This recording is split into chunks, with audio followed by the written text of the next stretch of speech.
제가 어릴 적에 몸이 약하고 또 비실비실하니까 아버지가 합기도 원장인 친구분에게 저를 데리고 가서 운동을 시킨 적이 있습니다. 친구분에게 저를 맡기면서 애가 워낙에 약하고 소심하니까 좀 남자답게 만들어 달라고 부탁을 했습니다. 그래서 갈 때마다 원장은 어떤 아이들보다 저를 힘들게 하고 거칠게 다루었고, 왜 나한테만 그러는 줄 모르는 저는 급기야 가기 싫어졌고 몇 달 다니다가 그만두게 되었어요. 물론 아버지와 친구분의 그 의도를 몰랐기 때문에 그렇죠. 지금 생각해 보면 그때 그만두지 않고 계속 다녔으면 참 내 삶이 달라졌을 텐데 하는 생각이 들기도 합니다. 이처럼 하나님께서도 우리 삶에 어떤 의도를 숨겨놓고 그래서 때로는 우리 삶을 거칠게 힘들게 다루실 때가 있습니다. 오늘 본문 말씀의 히스기야가 바로 그런 경우인데요. 우리가 오늘 20장의 후반부를 읽었지만 오늘의 말씀은 20장 전체의 내용을 가지고 함께 나누려고 합니다. 오늘 20장의 시작은 히스기야가 어느 날 중병에 걸렸다는 얘기로부터 시작을 하거든요. 근데 지금 중병에 걸린 것도 힘들어 죽겠는데 어느 날 이사야가 와가지고 뭐라 그러냐면은 너 이제 죽는다 이렇게 얘기하는 거예요. 1절 하반절부터 봅니다. 시작. 이사야가 그에게 나와서 그에게 이르되 여호와의 말씀이 너는 집을 정리하라 내가 죽고 살지 못하리라 하셨나이다. 네, 이사야는 그야말로 하나님의 음성을 듣는 진짜 선지자입니다. 그런데 그가 뭐 가만히 놔둬도 지금 죽을 판인데 굳이 와가지고 위로는커녕 너 죽으니까 뭐 유언해라 이런 식으로 얘기를 한 거예요. 이거 얼마나 힘듭니까? 또 두 번째 좀 특이한 점은 그가 기도를 했더니 하나님이 고쳐주셨는데 굳이 히스기야가 15년을 더 살 거라고 가르쳐 주셨다는 거죠. 6절 상반절에 보니까 내가 네 날에 15년을 더 할 것이며, 하나님은 보통 우리에게 얼마 살 걸 안 가르쳐 주세요. 우리가 죽을 병에서 살아나도 너 앞으로 얼마 더 산다 이런 얘기 안 하시죠. 자기 인생의 남은 날을 몰라야 평안한 것입니다. 근데 그걸 알려주면 얼마나 스트레스가 되겠습니까? 또 세 번째 특이한 점은 그가 나았는데 증표로 해를 뒤로 10도 물러가게 한 것이죠. 11절 시작. 선지자 이사야가 여호와께 간구하매 해시계 위에 나아갔던 해 그림자를 10도 뒤로 물러가게 하셨더라. 이게 지금 그림자만 물러간 게 아니고 지구가 지금 다시 거꾸로 돌아갔다는 얘기죠. 참 히스기야가 병을 낳은 건 개인적인 사건이에요. 기껏해야 작은 유대 나라의 왕이 치유된 것입니다. 그런데 왜 온 인류가 살고 있는 전 지구를 돌리셨을까? 이런 의심들이 떠오르는 뭔가 의도가 있는 그런 본문이 바로 오늘의 본문인 것이죠. 여기서 우리가 중요한 메시지를 발견하게 되는데요. 첫째, 왜 히스기야가 병들었을 때 굳이 이사야를 보내서 그를 자극했을까 하는 것입니다. 여기 히스기야가 죽을 병에 걸렸을 때가 언제냐면 성경을 순서대로 읽다가 보면 바로 앞장에 아수르 왕과의 전쟁에서 승리를 거두거든요. 그러니까 전쟁에서 승리하고 살만하니까 병이 걸렸다 이렇게 생각하기가 쉬워요. 그런데 이 히스기야의 기도에 주님께서 응답하시면서 6절에 이런 말씀을 하세요. 내가 너와 이 성을 아수르 왕의 손에서 구원하고 또 이 성을 보호하리라. 분명히 앞장에 아수르 18만 5천 대군을 천사가 와서 그냥 하룻밤에 전멸시켰어요. 그리고 그 왕 사내를 입은 고국에 돌아가서 암살당했거든요. 그러므로 지금 완전히 아수르 손에서 벗어난 상황입니다.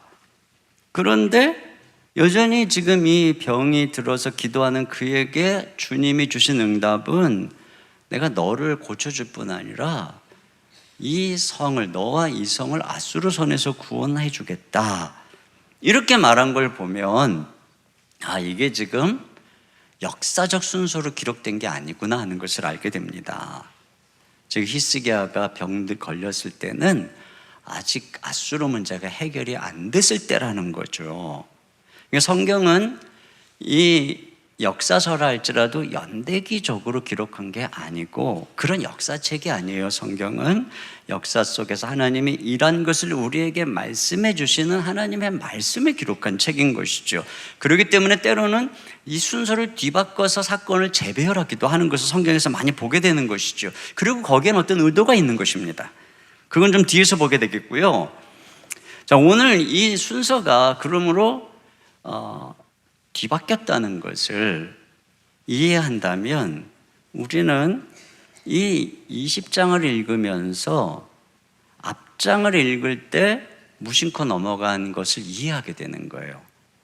뒤에 어떤 사건이 앞에 있어야 될 사건을 읽으면서 19장에는 무슨 내용이 있냐면 지금 아수르의 사내립 군대에게 예루살렘이 포위를 당했어요.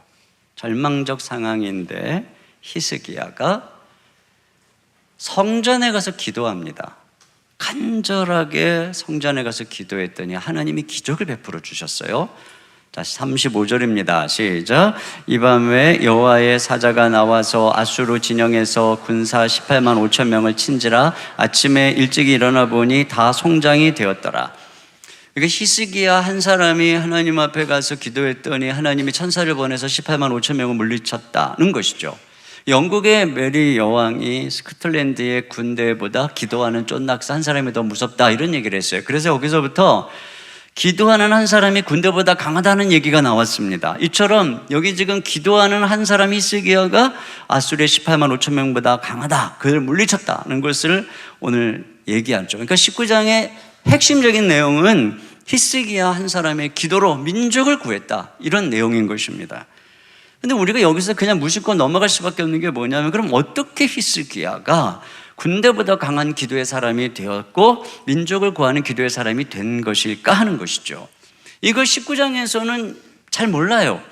그런데 일어난 순서를 바꾸어서 오늘 뒤늦게 기록한 히스기야의 치유의 기적을 읽을 때 알게 되는 것이죠. 히스기야가 저절로 이런 위기 속에서 기도했더니 민족을 구하는 엄청난 기도의 능력을 경험했다는 것이 아니고 그 전에 자기의 중병 앞에서 전심으로 기도할 때 얻은 응답의 체험이 있었다는 것입니다. 이게 밑거름이 돼서 이런 엄청난 기도의 사람이 됐다는 것이죠.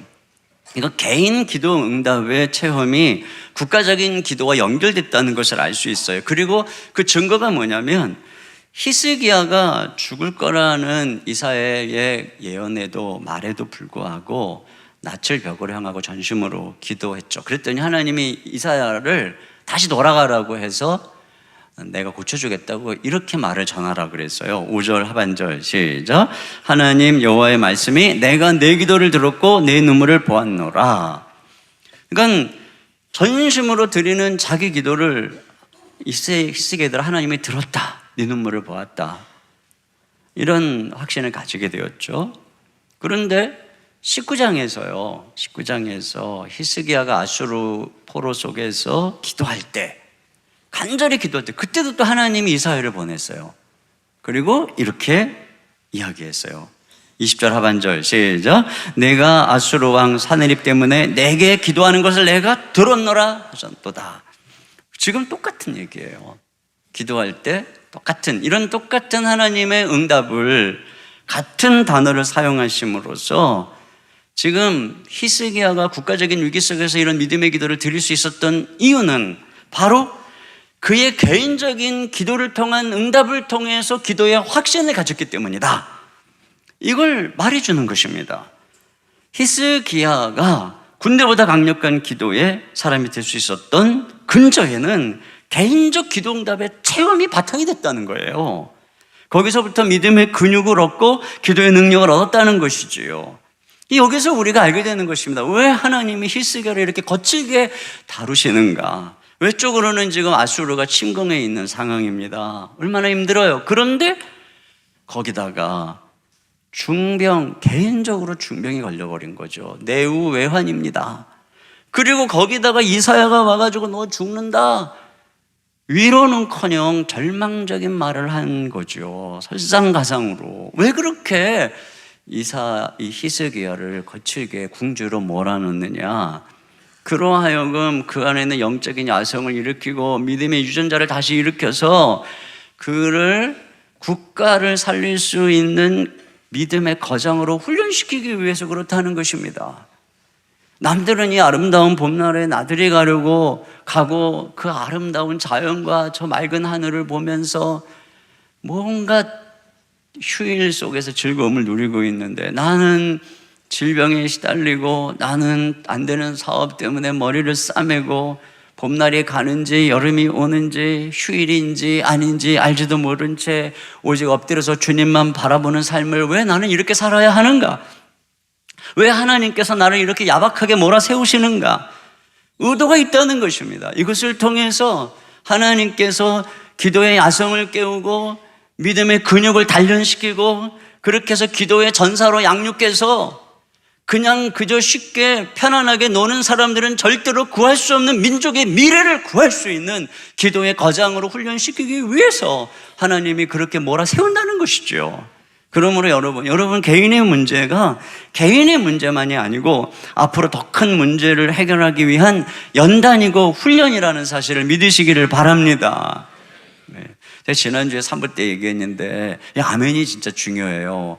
제가 지난번 집회를 갔는데 그 교회 아멘을 너무너무 잘하는 거예요. 그래서 왜 이렇게 아멘을 잘하나 보니까 목사님 앞에 나가서 아멘은 이렇게 얘기를 하더라고요. 말씀은 귀로만 듣는 게 아니라는 거예요. 말씀은 귀로만 듣는 게 아니고 입으로 먹는 거라는 거예요. 입으로. 그래서 말씀을 귀로만 듣고 가만히 생각할 게 아니라 입으로 아멘, 아멘 이렇게 먹어야 된다는 거예요. 와, 감동이 팍 임했어요. 그래서 내가 이 얘기를 꼭 해줘야 되겠다고 생각했는데 지난주 1, 2부 까먹었어요. 3, 4부. 근데 오늘 1부 때 또 까먹었네. 생각해보니까 다음 주에 1부 때 또 얘기하겠습니다. 아멘 하고 받아 먹으시기 바랍니다. 네, 우리 이게 아멘 훈련 좀 해야 되겠어요. 이게 되게 중요하다는 걸 깨달았어요. 어쨌든 개인의 문제와 우리가 개인의 문제를 위해서 기도하는 것은 다 하나님 나라하고 연결되어 있다는 것입니다. 그래서 우리가 고통 속에서 부르짖으며 강청하는 기도는 기도의 용장으로 태어나기 위한 필수 과정인 것입니다. 히스기야 시대처럼 점점 교회가 세상 속에 포위되어 가고 있어요. 그런 이때에 우리에게 누가 필요합니까? 히스기야처럼 민족이 위기를 가지고 하나님께 기도할 수 있는 이 믿음의 사람, 군대보다 강한 한 사람이, 이 거장의 기도의 사람이 필요한 것이죠. 그런 면에서 우리의 기도의 야성이 자라고 고난 속에서 포기하지 말고 하나님 앞에 강력한 기도의 근육을 키워서 민족을 위해서 기도할 수 있는 기도의 지경이 넓어지는 저와 여러분 되시기를 주님의 이름으로 축원합니다.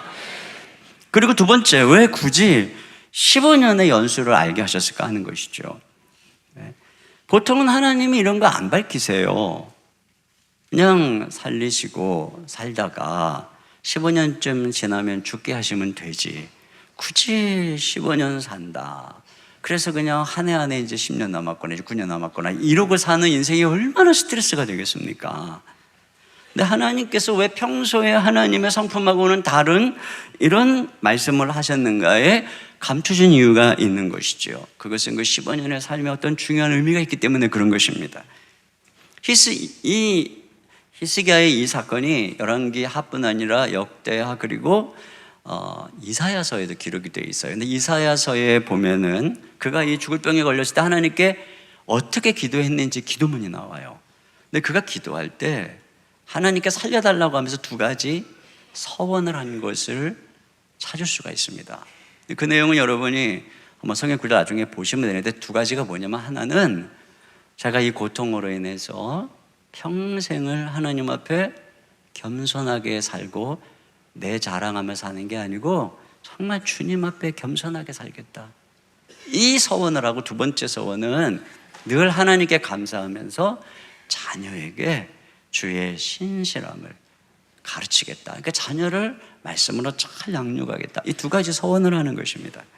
그러니까 이 서원을 통해서 하나님께서 왜 히스기야에게 이런 고통을 갑자기 허락하셨는지를 짐작하게 되죠. 한편에서는 기도의 거장이 되어 민족의 위기를 구하려는 의도가 있었던 것이고, 또 다른 한편에서는 그 승리 이후에, 응답 이후에 그가 겸손하게 하나님께 보답하는 인생을 살게 하려는 의도가 있었던 것이죠. 그런데 히스기야가 병이 낫고 나서 과연 이런 서원과 결심을 지켰는가? 병이 났고 아수르를 물러뜨리는 이 영광스러운 승리 뒤에 그가 과연 서원대로 살았는가? 그것을 짐작하게 하는 오늘 본문의 내용이 뭐냐? 히스기야가 병들었다 나았다 하는 이야기, 또 아수르를 물리쳤다는 이 소문이 다 퍼져갔을 거예요. 그러니까 막 여기저기서 사신들이 와서 이제 뭐 선물을 갖고 왔겠죠. 근데 그 중에 그 당시에 가장 떠오르는 신흥 강국 바벨론 왕이 사신을 보낸 것입니다. 그때 히스기야가 어떻게 했는가? 13절입니다. 시작. 히스기야가 사자들의 말을 듣고 자기 보물고의 금, 은과 향품과 보배로운 기름과 그의 군기고와 창고의 모든 것을 다 사자들에게 보였는데 왕궁과 그의 나라 안에 있는 모든 것 중에서 히스기야가 그에게 보이지 아니한 것이 없더라. 전부 다 보였어요. 하나님만 자랑하고 자기는 겸손하게 낮추겠다고 했는데 지금 보세요. 자기 자랑에 정신이 없어요. 약속을 못 지키고 있다는 뜻입니다. 또 자기 자식을 믿음으로 잘 가르치겠다고 한 약속은 어떻습니까? 그가 낳은 아들이 므낫세예요. 근데 그 다음 장에 그가 어떤 왕이 되었는지가 나타납니다. 11절, 12절, 21장 시작. 유다 왕 므낫세가 이 가증한 일과 악을 행함이 그 전에 있던 아모리 사람들의 행위보다 더욱 심하였고 또 그들의 우상으로 유다를 범죄하게 하였도다. 그러므로 이스라엘의 하나님 여호와가 말하노니 내가 이제 예루살렘과 유다에 재앙을 내리리니 듣는 자마다 두기가 울리리라. 네. 결국 므낫세가 너무나 악해서 유다가 망하게 되었다는 얘기입니다. 므낫세는 12살의 왕이 되었어요. 그러니까 히스기야가 덤으로 얻은 15년 사이에 태어나서 12살 때 히스기야가 죽었어요. 그러니까 히스기야의 입장에서는 므낫세를 경건하게 자기의 약속한 대로 양육할 수 있는 12년의 기회가 있었습니다. 그런데 히스기야가 그렇게 못했어요. 뭐 갑작스럽게 찾아온 인기 부귀 영화에 취했는지 어땠는지는 모르겠지만 그가 어떻게 구체적으로 살았는지는 나오지 않지만 그의 태중에서 나온 므낫세가 우상 숭배를 하고 가나안의 아모리 족속보다 더 악한 짓을 하는 왕으로 자란 것입니다. 결국 마지막 15년을 끝내는 제대로 못 살았던 것이죠. 그리고 이 므낫세에 의해서 이스라엘의 운명이 결정된 것입니다. 여기에 이제 바로 15년의 연수를 알려주신 이유가 있는 것이죠. 히스기야가 힘들고 굉장히 어려울 때, 젊을 때 믿음으로 고난, 환난 다 이겨내면서 살아왔어요. 그런데 민족의 운명을 결정하는 진짜 중요한 순간은 그때 그 시절의 세월이 아니고 그가 승리하고 영광과 부가 극에 달한 인생의 후반기 15년 여기에 달려있다. 이때를 어떻게 살아가느냐에 달려있더라는 것이죠. 그래서 저는 이 말씀을 묵상하면서 우리 인생에도 후반기 15년이 중요하겠다는 생각을 했습니다. 마지막 인생의 어떤 15년은 인생의 성숙기를 상징하는 것이죠. 꼭 15년 그게 아니라 내가 100세까지 살 건데 85세부터 90세까지 이게 아니고 지금 여기 말하는 이 15년은 인생의 지금 성공기 절정기를 상징하는 그때 아닙니까? 지도력의 자리에 있고 영향력이 있고 뭔가 많은 열매를 맺고 재정적으로 힘이 있고 사회적으로 높은 자리에 올라가고 가정적으로도 이만하면 살 때다 한때입니다. 문제는 바로 이때 우리가 어떻게 살아가느냐 이게 중요하다는 거죠. 젊을 때가 아니라는 거예요. 뭔가 없을 때는 좀 시원찮게 살아도 큰 여파가 없습니다. 그러나 히스기야처럼 이렇게 잘 나갈 때 마지막 15년은 어떻게 사느냐, 돈, 권력, 영향력이 있는 그때에 우리가 어떻게 사느냐에 따라서 가정, 교회, 나라의 운명이 우리에 의해서 결정되고 영향을 받는다는 것이죠. 한국교회가 오늘 뭐 때문에 이렇게 어렵냐면 목사님들이 젊은 날에 열정이 없어서 열심히 안 해서 위대한 하나님 나라의 역사가 없어서 어려운 게 아니고 이 마지막 15년, 이 15년을 서원대로 살지 못했기 때문인 것이죠. 이게 바로 저에게 더 중요한 숙제입니다. 그래서 하나님께서 히스기야에게 병을 주셨다가 다시 살려주시고 15년의 연수를 알려주심으로써 이제부터 살아가는 15년은 덤이다, 내 것이 아니다, 나를 계수하면서 지혜롭게 살아라, 이렇게 지금 말씀해 주신 거예요. 그런데 안타깝게도 건강 회복하고 부귀 영화가 눈에 가득하니까 마음이 변했어요. 그러니까 이것을 보면요, 사람이 얼마나 간사한지 죽을 병에 걸렸다가 살아나도 사람의 본성은 변하지 않는다는 것입니다. 사업이 완전히 폭삭망했다가 다시 회복이 돼도 변하지 않는 게 인간의 이 강팍함이라는 것입니다. 저는 뭐 그런 사람 한둘 봅니까? 지금까지 목회하면서 죽을 병에 걸려서 하나님이 살려주셨는데 그러면 주님 영광에 살겠다고 하던 뭐 이제는 교회도 안 나와요. 회사 완전히 위기 속에서 하나님이 은혜 주시면 주님의 영광을 위해서 드리겠다고 하시던 분, 가슴에 손을 얹고 한번 생각해 보세요. 전부 다 고백 잊어버리고 히스기야처럼 살아가는 사람이 부지기수입니다. 그러니까 사람은 이렇게 죽을 병이 걸렸고 망했다가 살아나도 안 변하는 존재라는 것이죠. 그만큼 악하다. 결국 인간은 죽어야만 되는 존재인 것입니다. 죽어야만 되고 죽었다가 완전히 다시 태어나야만 되는 거죠. 나는 죽고 그리스도가 내 안에 사는 것 외에는 인간에게 소망이 없어요. 아무리 고난이 오고 아무리 어려움이 있어도 절대 그것이 사람 못 바꿔요. 첫째, 죽었다가 살아나는 거듭남이 있어야 되고, 두 번째, 거듭났어도 항상 그 안에 주인이신 예수님이 계셔야 하고, 그러기 위해서 언제나 성령으로 충만해서 죄를 이기며 육신의 소욕을 이기며 살아가는 삶을 살아갈 때에만 비로소 내 인생이 내 것이 아닌 주님의 것으로 살아가는 삶을 살아가게 되는 것입니다. 결심 필요 없어요. 뭐 결심을 100번 1000번 하면 뭐합니까? 예수님이 내게 지금 주인이 되시고 내가 지금 성령으로 충만해서 모든 죄의 유혹을 순간마다 이기고 살아가느냐 아니냐의 문제인 것입니다. 그런 면에서 날마다 우리가 성령으로 충만해야 하고, 성령 안에서 날마다 그리스도를 나의 왕으로 모셔야 되고, 그 예수님의 십자가의 나의 옛사람을 날마다 못 박아야 하는 것이죠. 그래서 우리의 인생이 더 이상 내 인생은 내 것이 아니고 덤으로 사는 인생이고 주님의 도구이고, 그래서 내가 하루하루 살아가는 순간순간을 날 계수하며 살아가는 지혜를 얻어야 되는 것, 이것만이 한국교회가 사는 길이고 문화세 같은 괴물이 나타나지 않는 유일한 길인 줄로 믿습니다. 그러면 세 번째는 왜 주님이 지구를 거꾸로 돌렸을까요?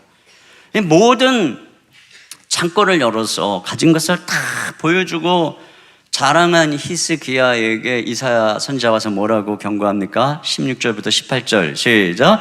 이사야가 히스기야에게 이르되 여호와의 말씀을 들으소서. 여호와의 말씀이 날이 이르리니 왕궁의 모든 것과 왕의 조상들이 오늘까지 쌓아두었던 것이 바벨론으로 옮김받고 하나도 남지 아니할 것이요 또 왕의 몸에서 날 아들 중에서 사로잡혀 바벨론 왕궁의 환관이 되리라 하셨나이다 하니, 그 자랑하고 보여준 것을 다 뺏어가겠다는 것입니다.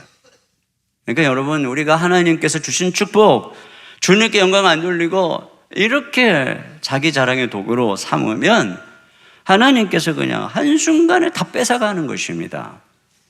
그리고 여기 보세요. 자녀들까지 전부 포로로 잡혀갈 것이다. 다시 말하면 네 나라가 망할 것이다. 이렇게 말씀하고 계십니다. 이런 이사야의 경고에 히스기야가 어떻게 반응을 해야 할까요? 오늘 이 본문 제일 뒤에 나오는 히스기야의 반응, 즉 이것에 대해서 주님 말씀이 선합니다 하고 이 받아들이는 이 반응에 대해서 해석이 여러 가지예요. 어떤 주석가는 히스기야의 반응은 그가 회개하는 정상적 반응이고 하나님의 뜻에 순응하는 믿음의 반응이다, 이렇게 해석을 합니다. 그러나 저는 우리가 20장을 문맥 속에서 이해한다면 이 본문을 그렇게, 이 반응을 그렇게 해석할 여지가 없다고 생각합니다. 20장 초두에 그가 중병이 들었을 때 이사야가 와서 분명히 하나님 뜻을 얘기했습니다. 너 죽는다. 죽을 준비해라.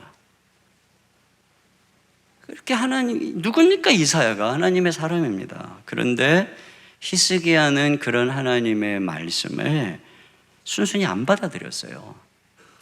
그리고 낯을 벽으로 향해서 전심으로 하나님만 바라보고 살려달라고 기도했습니다.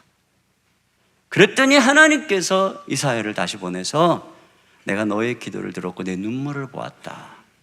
고쳐주셨어요. 하나님의 뜻을 돌이킨 것입니다. 그런데 오늘 20장 말미에 하나님께서 히스기야에게 너 모든 것 다 네 곳간에 있는 거, 성전에 있는 거, 나라 곳간 다 뺏어갈 것이고 너네 아들들 다 포로로 잡혀가고 이 나라 망한다. 누가요? 똑같이 이사야가 와서 얘기하는 것입니다. 이때 히스기야가 어떻게 반응해야 되나요? 자신의 문제 앞에서 기도했던 히스기야, 자기를 향한 하나님의 명백한 뜻에 대해서는 받아들일 수 없다고 강청하며 기도했던 히스기야, 그리고 자기가 자기 시대에 당했던 아수르의 민족적 재난 앞에서 전심으로 기도했던 히스기야. 그랬더니 하나님께서 뜻을 돌이켜 그의 인생에 놀라운 기적을 보여주시고 구원을 베푼 이 놀라운 은혜를 경험한 히스기야, 그가 이제 이 민족의 위기의 운명 앞에서 이사야가 예전처럼 와서 이 민족 망한다 라고 말할 때 어떻게 히스기야가 반응하는 것이 자연적 순리고 메시지입니까? 이것을 알게 하려고 사건을 하나님이 이렇게 뒤집은 거예요. 배치를 거꾸로 한 것입니다. 이 치유의 사건이 아수르를 물리친 기도의 거장을 만드는 도구로 사용되었다는 메시지보다도 이것을 통해 히스기야가 민족의 운명을 걸머지는 기도의 사람이 되도록 의도하셨다는 이 메시지, 이게 더 중요했다는 것을 보여주려고 주님이 이 사건을 뒤로 배치한 거예요. 그래서 이 뒤에 이것과 함께 대꾸로 대조해서 연결하고 있는 것입니다. 히스기야에게 하나님이 설사 어떤 뜻을 정하셨다 할지라도 회개하며 전심으로 기도하니까 뜻을 돌이키며 살려주시는 분이시더라. 하나님의 경고는 본심이 아니었다. 하나님은 결코 악인조차 망하는 것을 원치 아니하고 악인이 회개하고 사는 것을 원하시는 분이다. 이것이 하나님께서 히스기야에게 주신 메시지였어요. 그러므로 이 심판과 경고는 기도하라는 사인이죠. 회개하라는 사인이죠. 네가 간절하게 회개하고 전심으로 기도하면 하나님께서 마음을 돌이킬 거라고 하는 호소입니다. 그러므로 히스기야가 어떻게 반응해야 되는지는 자명한 것이에요. 그러나 그 어떻게 반응했습니까? 19절입니다. 시작. 히스기야가 이사야에게 이르되 당신이 전한 바 여호와의 말씀이 선하니이다 하고 또 이르되 만일 내가 사는 날에 태평과 진실이 있을진데 어찌 선하지 아니하리요 하니라. 여기 보면 선하다고 두 번이나 강조해서 얘기를 합니다. 하나님의 뜻이니까 선하대요. 자기를 향한 여호와의 말씀 앞에서는 받아들이기를 거부하더니 민족을 향한 여호와의 말씀 앞에서는 선하대요. 자기 문제에 대해서는 하나님을 못 받아들이겠다고 기도하고 금식하더니 교회의 문제, 민족의 문제에 대해서는 하나님의 뜻을 받아들이겠대요. 자기 문제 앞에서는 긍휼히 여겨달라고 또 자기의 모든 연약감을 덮어달라고 기도하면서 한국교회 문제 앞에서는 주님 한국교회 정신 차려야 돼요. 더 맞아야 돼요. 더 드러나야 돼요. 하나님 뜻이 선하대요. 여기 19절 하반절에 이렇게 되어 있어요. 만일 내가 사는 날에 태평과 진실이 있을진데 어찌 선하지 아니하리요. 그러니까 내가 사는 동안에는 괜찮다는 것이죠.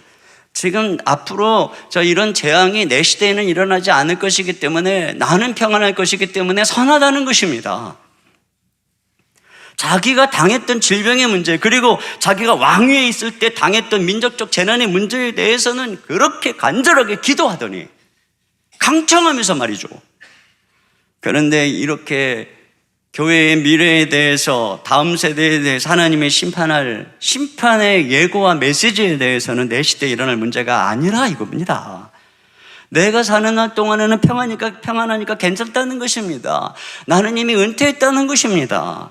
더 이상 내 책임이 아니라는 것이지요. 자기가 그 사역을 맡았을 때는 세상에 제일 중요한 것처럼 난리법석을 펴더니 이제 그 사역을 내려놓으니까 어떻게 되든 상관이 없다, 이 말인 것입니다. 여러분, 이처럼요, 이런 일이 자기의 때가 아닐 때의 문제에 대해서 어떻게 반응하는가를 볼 때 그 사람의 중심을 아는 것입니다. 그가 왜 그 전에 그렇게 열심히 했는지는 그가 그걸 내려놓고 나서 중심을 보게 되는 것입니다. 자기를 위해서 한 것인지 정말로 하나님의 나라를 위해서 이렇게 열심히 한 것인지는 내려놓고 나서 하는 거예요. 진정한 헌신은 나와 상관이 없어도, 내 책임이 아니어도 오직 하나님의 나라와 영광을 위해서 변함없이 헌신을 보일 때 증명되는 것이지요. 바로 이러한 히스기야의 태도로 이스라엘의 운명이 끝난 것입니다. 내 때만 평안하면 됐다, 이 반응으로 이 국가의 운명이 끝난 것입니다. 그래서 이사야서에 보면은 이것으로서 딱딱 이 응답으로 이스라엘 역사 기록 끝. 그리고 40장부터 위로하라 내 백성을 위로하라, 포로로 잡혀간 이스라엘의 운명을 위로하는 구원의 메시지가 선포되고 있는 것입니다. 히스기야는 그런 면에서 마지막 이스라엘의 등불이었습니다. 그가 잘못 키운 므낫세가 50년간 다스리며 나라를 얼마나 부패시켰는지, 그 뒤에 요시야라고 하는 정말 귀한 왕이 나타나서 선정을 베풀었는데도 유다의 운명을 돌려놓지 못합니다. 므낫세 때문에. 열왕기하 23장 25, 26절 읽어봅니다. 시작. 요시야와 같이 마음을 다하며 뜻을 다하며 힘을 다하여 모세의 모든 율법을 따라 여호와께로 돌이킨 왕은 요시야 전에도 없었고 후에도 그와 같은 자가 없었더라. 그러나 여호와께서 유다를 향하여 내리신 그 크게 타오르는 진노를 돌이키지 아니하셨으니 이는 므낫세가 여호와를 경록케 한 그 모든 경로 때문이라. 그러니까 히스기야에게 15년은 마지막 기회였습니다. 그의 등불이 꺼지자 하나님 나라의 역사, 이 땅의 구속사는 암흑기로 접어든 것이죠. 그래서 히스기야가 낳는 징조로 지구를 10도 돌리는 전 지구적 표징을 보여준 것입니다. 그의 삶이 이 땅의 역사, 하나님 나라의 역사를 좌우할 만큼 중요했다는 것이죠. 하나님 나라의 역사는 이렇게 우리의 사소한 개인의 삶이 모아져서 이루어가는 것입니다. 그런 면에서 오늘 히스기야의 15년은 이 시대에 중요한 메시지를 줍니다. 앞으로 15년 후면 2034년 5년쯤 됩니다. 그때쯤 되면 한국교회가 어떻게 바뀔까요? 굳이 이사야가 와서 우리의 미래를 예언해 주지 않아도 우리는 이미 많은 미래학자들, 또 교회의 미래를 점치는 많은 학자들을 통해서 많은 얘기를 들었습니다. 누군가가 유럽교회는 몰락했고 미국교회는 몰락 중이고 한국교회는 몰락하기 시작했다라고 얘기를 합니다. 그런데 유럽교회가 그렇게 되기까지 500년이 걸렸고 미국교회는 300년이 걸렸는데 한국교회는 불과 100년 만에 몰락의 길을 걸어가고 있다고 이야기를 했습니다. 혹자는 한국교회는 지금으로부터 9년 후인 2028년이면, 그때쯤 되면 지금 성장기의 목사들이 대부분 은퇴하고 장로님들이 은퇴하는 그때쯤 되면 본격적인 교회의 몰락이 시작될 거라고 예측했습니다. 그때가 되면 한국의 전체 교인의 60에서 70%가 55세 이상이 된다고 합니다. 우리 교회는 지금 30, 40대가 주축입니다. 근데 그때가 되면 55세 이상, 불과 10년, 교회마다 조금은 다르겠지만, 그리고 교회의 주축 세대는 60에서 70대가 될 거라는 얘기입니다. 고령화죠. 그리고 이제 앞으로 30년 후인 2050년이 되면 대한민국은 초고령화 사회가 되고 한국교회는 지금의 절반인 300에서 400만 명으로 교세가 반토막이 날 것으로 예측을 하고, 종교인 순위에 있어서 1위 불교, 2위 천주교, 3위 이슬람교, 그리고 4위가 기독교가 될 것이라는 예측을 했습니다.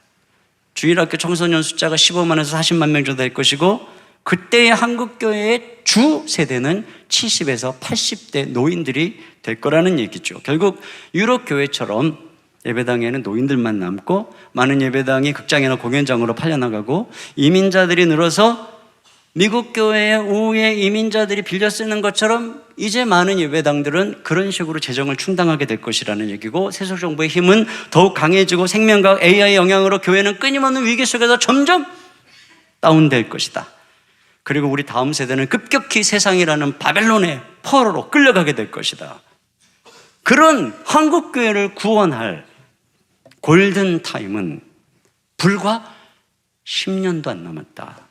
이렇게 예측들을 바로 미래 성장을 전공한 그 연구소의 목사님들이, 학자들이 얘기를 하고 있습니다.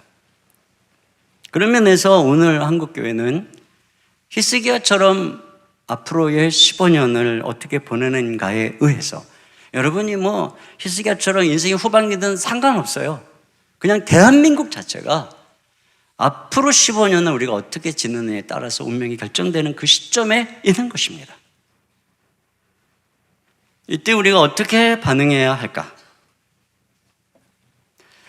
저는 15년의 이 골든타임에 이 시대를 구원하기 위해서 하나님 우리에게 주시는 메시지가 있다고 생각을 합니다. 특별히 153 기도를 하면서 우리가 하나님의 나라가 이 땅에 임하기를 위해서 예수님이 하셨던 것처럼 성령의 능력으로 가르치고 치유하고 전파하는 이 일들이 일어나기 위해서 기도했죠. 이것들이 우리 교회에서 일어나야 됩니다. 그래서 우리 교회 더 사랑의 교회, 티칭, 힐링, 이벤젤라이징의 이 사역이 힘있게 일어나고 계속적으로 이 일을 감당하는 것 외에는 대안이 없다는 생각을 제가 말씀을 묵상하면서 하게 되었어요. 우리 교회는 이럴 때 힘써 가르치는 교회가 되어야 합니다. 히스기야의 문제가 뭐죠? 자녀 잘못 가르쳤어요. 그래서 망한 것입니다. 수평적으로 믿음이 연약한 성도에게 말씀을 가르쳐서 그들을 성숙하게 해야 될 뿐 아니고, 수직적으로 우리의 다음 세대의 자녀들에게 믿음을 전수하고 말씀을 가르쳐서 그들을 제자로 양성해야 됩니다. 믿음이 자라면 어린아이의 유치한 짓을 버리게 되어 있습니다. 내가 목회하면서 느낀 거예요. 초창기에 그렇게 힘들었는데 제자 훈련에 전력하다 보니까 옛날에는 그 문제에 걸려서 넘어지고 힘들었던 분들이 이제는 걷더니 교회의 모든 외풍을 막는 기둥이 되어 있는 거예요. 내가 깨달았어요. 성장하면 되는 것이구나. 가르쳐야 됩니다. 제자 삼아야 됩니다. 우리 교회 다락방 모임, 온 성도들이 모여서 매주 말씀을 나누고 1대1 제자훈련, 사역훈련, 순장반을 통해서 제자훈련의 틀을 다져가고 있습니다. 이렇게 16년을 달려왔더니 순장이 400여 명에 20여 명의 목양 장로님들이 앞장서서 사역하고, 또 20여 명의 교육자들이 제자훈련 가르치는 사역에 전력하고 있죠. 여러분, 이렇게 열심히 하나님의 말씀으로 복음으로 가르치는 것만이 한국교회가 살아나는 길이죠. 두 번째로는 복음을 전파하는 교회입니다.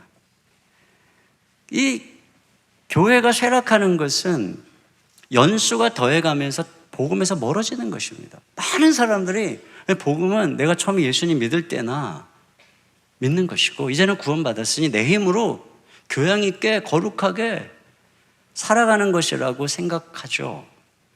그래서 자기의 공로, 자기의 인격, 자기의 지식, 자기의 윤리를 가지고 신앙생활을 하다 보니 점차로 신앙생활을 오래 할수록 예수님을 닮는 게 아니고 바리새인을 닮아요.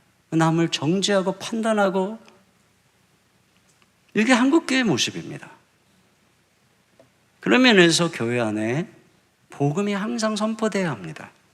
어느 성도님이 우리 교회에 온 지 얼마 안 되셔서 하신 간증이에요. 매주 말씀을 통해 성경을 더 깊이 알아가는 것은 물론이고 내가 믿어야 할 복음을 알아간다는 영적인 기쁨이 충만하게 되었습니다. 내가 말씀대로 살아야겠다는 무거움이 아닌 예수님과 함께라면 나는 말씀대로 살 수 있다는 강한 확신이 저에게 다가왔습니다. 무엇보다 나를 변화시킨 복음을 한 영혼 한 영혼에게 전해야겠다는 이전에 없던 강한 열망이 제 마음 가운데 생겨났습니다. 이게 바로 복음의 능력입니다. 그래서 우리가 복음이 항상 내 안에 선포되도록 기도하는 것입니다. 우리가 주기도문에 기도하죠. 복음이 선포되고 내 안에 살아있고 늘 예수님이 십자가의 능력에 살아있도록 말이죠. 더 나아가서는 우리 교회가 전도하고 선교하는 교회 이전에 먼저 선교적 교회, 전도적 교회가 되어야 됩니다. 마치 우리가 모든 사람들이 다 믿는 사람인 것처럼 기독교의 왕국 속에 살고 있는 것처럼 우리끼리 문화에 익숙해지고 우리끼리의 교회를 유지해 가면 이 바깥에는 지금 다 교회 한 번도 안 나가본 애들이 지금 전부 지금 이 세상을 지금 받고 채우고 있어요. 옛날 우리 때 뭐 성탄절이라도 왔지만 요즘 애들은 한 번도 교회 안 와본 애들이 90% 이상입니다. 그러니까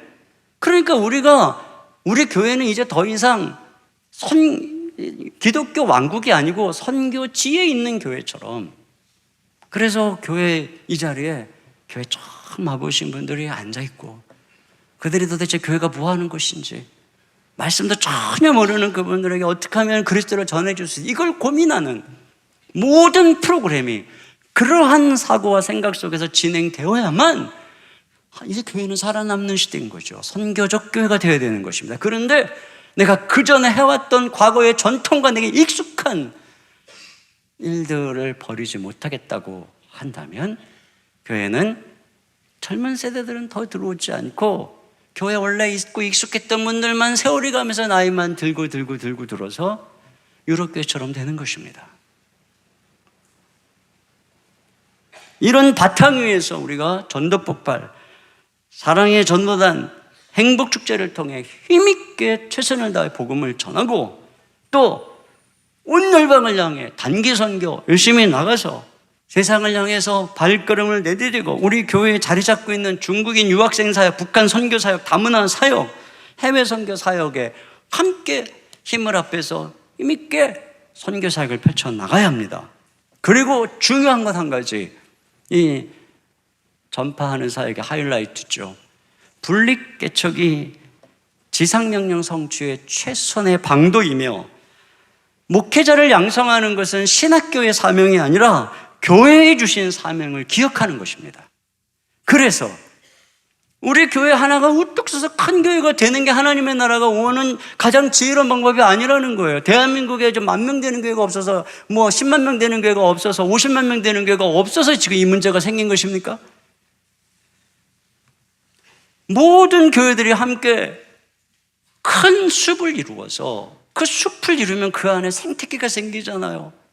물이 흐르고 꽃이 피고 모든 온갖 생물들이 살고 깃들이게 되는 것이죠.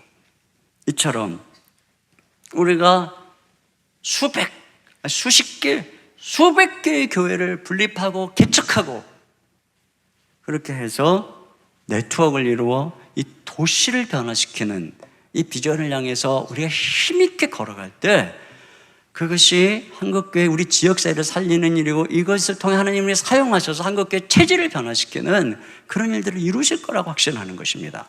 그리고 세 번째로는 치유하는 사역이죠. 이 사역의 핵심에 기도가 있는 것입니다. 우리 교회의 치유 사역의 핵심, 지난 16년 동안 중보기도 사역을 통해서 끊임없는 기도의 향연이 올라가므로 주님이 성도들을 치유하고 교회를 치유하고 성령께서 임재하시고, 그리고 지난 한 달 동안 153 기도를 하면서 느끼셨을 것입니다. 이 기도는 한국교회의 미래의 운명을 짊어진 기도라는 것이죠. 이 기도를 계속 들을 때 비록 지금 우리는 평안해요. 우리가 기도 안 해도 이 교회가 여러분의 울타리가 되어줄지 몰라요. 그럼에도 불구하고 우리만 평안해서는 안 되잖아요.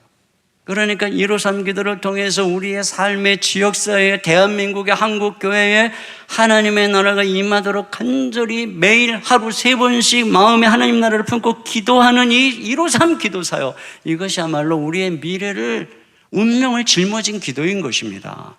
예수님이 십자가를 지고 가실 때 울며 따라오는 여인들에게 나를 위해 울지 말고 너의 자녀들을 위해서 울어라 했습니다. 예수님이 십자가에서 본인 자신이 그런 극심한 고통 속에 있지만 자신의 평안은 뒤로하고 앞으로 이 죄로 인해서 심판의 운명에 처해질 그 유대인들을 바라보면서 저들을 위해 기도를 했습니다. 예수님은 그 십자가에서 먼 훗날에 구원받을 우리들을 위해서, 그 이후로부터 2000년이나 지난 이후에 태어나게 될 저와 여러분을 위해서, 그 먼 미래를 위해서, 그 구원을 위해서 십자가에서 대신 죽으시고 기도하셨습니다. 그리고 그로 말미암아 교회는 영원한 승리의 약속을 가지게 된 것이죠. 나라와 권세와 영광이 아버지께 영원히 있사옵나이다, 이렇게 하나님 나라의 영원한 승리의 약속을 예수님은 십자가에서 이루신 것입니다.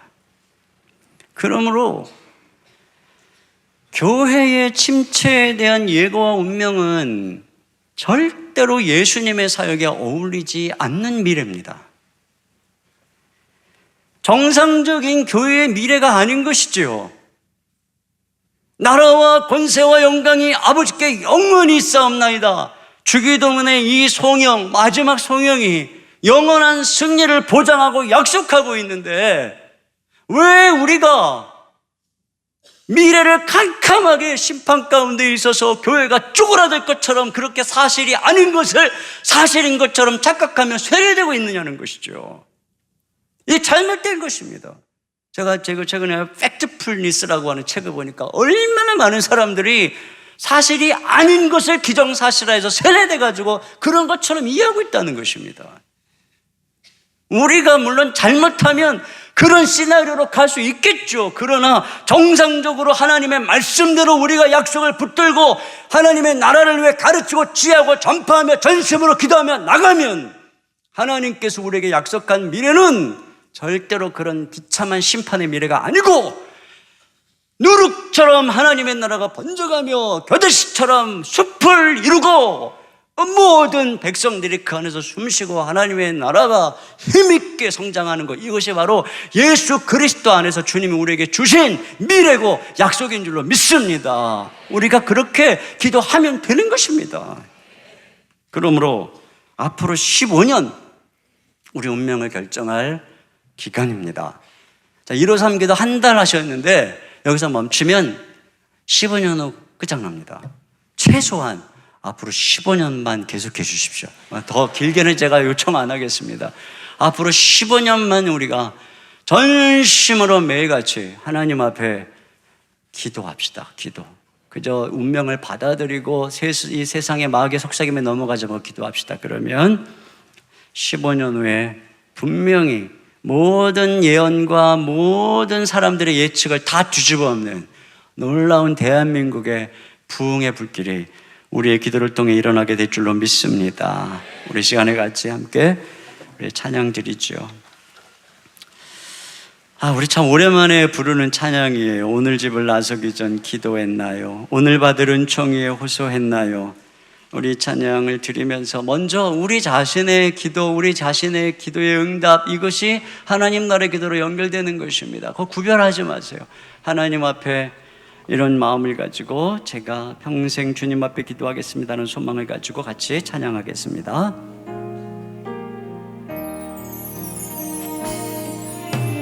오늘 집을 나서기 전 기도했나요? 오늘 받을 은총 위에 오늘 받을 은총 위에 호소했나요? 기도는 우리의 안식, 기도는 우리의